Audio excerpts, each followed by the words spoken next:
புரட்டாசி மாசம் அதுவுமா இவளுக்கு என்ன பண்றாளுன்னு தெரியல. இந்த சின்ன பொண்ணு எங்க போனா, இந்த பெரிய பொண்ணு எங்க போனா? அடியே சின்ன பொண்ணு, பெரிய பொண்ணு எங்க இருக்கீங்க? என்னங்க மாமியா, உங்க பின்னாடி தானே நிக்கிறேன். அடியே என் பின்னாடி நிக்கிறதுக்கு அவனைய கூப்பிட்டேன். சரி சின்ன பொண்ணு எங்க? மாமியா நானும் உங்க பின்னாடி தான் நிக்கிறேன். ஏன் ரெண்டு பேரும் ஒரே பக்கம் நில்லுங்களே. எனக்கு மாமியா எதுக்கு எங்க ரெண்டு பேரையும் கூப்பிட்டீங்க? ஏல நான் சொல்றத கவனமா கேளுங்களே. புரட்டாசி மாசம் ஆரம்பிச்சிருச்சு, அதனால நீங்க ரெண்டு பேரும் அசைவத்தை தொடவே கூடாது.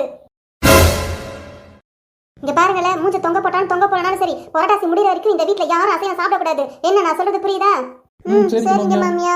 ஏக்கா என்னக்கா இந்த மாமியா நமக்கு நாமத்தை போட்டுச்சு? என்ன பண்றது சின்ன பொண்ணு, இந்த வீட்டுக்கு வாக்கப்பட்டு வந்ததுக்கு நம்ம என்னெல்லாம் அனுபவிக்க வேண்டியது இருக்கோ. மறிக்கொழுந்து, அடியே மறிக்கொழுந்து. என்னங்க மாமா, திருப்பதி போயிட்டு வந்துட்டீங்களா? ஆமா மறிக்கொழுந்து, உனக்காக நானு லட்டு வாங்கிட்டு வந்திருக்கிறேன். இந்தா. என்னது லட்டா? ஐயோ எனக்கு லட்டு ரொம்ப பிடிக்குங்க, கொடுங்க மாமா. என்ன மாமியா எங்களை மட்டும் நான்வெஜ் சாப்பிடணும்னு சொல்லி நீங்க மட்டும் சாப்பிட்டீங்க? என்னல சொல்றேன், நான் நான்வெஜ் சாப்பிட்டேனா? நான் எங்கல நான்வெஜ் சாப்பிட்டேன்? தோ இப்ப சாப்பிட்டீங்களே. என்ன பெரிய பொண்ணு சும்மா வளரின்னு இருக்க? என்ன மாமியா நீங்க செய்திலாம் பாக்குறது இல்லையா? ஐயோ அதெல்லாம் பாக்குற பழக்கமே எனக்கு இல்லையே. ஏன் மருமகளே என்னாச்சு?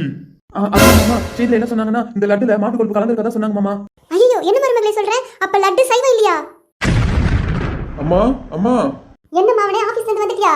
அட ஆமாம்மா, இப்ப நான் சொல்றதை நீ கேட்டனா ரொம்ப சந்தோஷப்படுவ. ஏங்க உங்களுக்கு ப்ரொமோஷன் எல்லாம் கொடுத்துட்டாங்களா? அடைச்சே அதெல்லாம் இல்ல சின்ன பொண்ணு. என்ன நீயே சொல்லியா? அதுவாமா, எவ பார்த்தாலும் நீ என்னை திட்டிட்டே இருப்பல, அதிக காசு குத்து வாங்கிட்டு வந்துட்டேன், அதிக காசு குத்து வாங்கிட்டு வந்துட்டேன்னு. அதனால இன்னைக்கு நான் மார்க்கெட்டுக்கு போனேன்னா அங்க 1 கிலோ மீன் 50 ரூபாய்க்கு தான் கொடுத்தாங்க. நான் விடுவேனா? அதனால பார்த்தோன்னு வாங்கிட்டு வந்துட்டேன்.